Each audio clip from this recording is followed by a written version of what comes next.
మారిని పరిహాసపాత్రులకు మానవపతి జీవిత చరిత్రమని రేపటి నుండి నా జీవితం ఈ లోకంలో నాటక రూపంలో ప్రదర్శించబడ్డారు. కావున సర్వవిధముల మరణము గర్హితము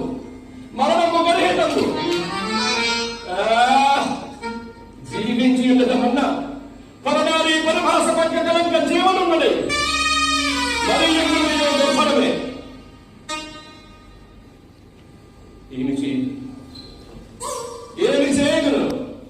పాదాహ జీవుల చోత్తాల మూర్ధానమధిభవతి అచేతనమగు భూపరాగమే మానవుని పాదాహతి శైవజాలక మూర్ధమధిరోహించి తన పగ తీర్చుకొనుచున్నారు. సమరుడనై సార్వభౌముడైన నేను నా కొనరించిన ఎవరికి మతీకారము నచ్చి నా పౌరుషము స్థిరపరుచుకునేదానే కర్త. నా యవమానములకన్నిటికీ కారణమైనది ఆ మయసభి. నా క్రోధము మృగిమెత్తైనది ఆ మయసభి.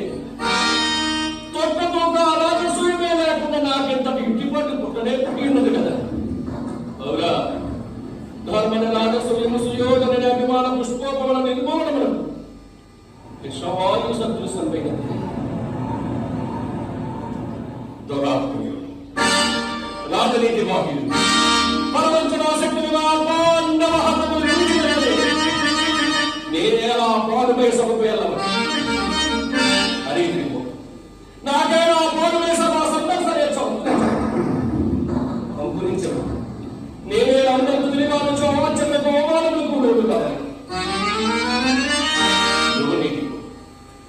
ఆ సమయమున పాపిష్టి పాంచాలినట్లు నిష్కారముగా పరిహసించవలే. ఈ స్థితిగతులు పట్టి చూడాలి. నన్ను బంధకిచ్చే పంచపదైనకే అపాండవ హతములు రాజసూయ యాగమున పప్పున నన్ను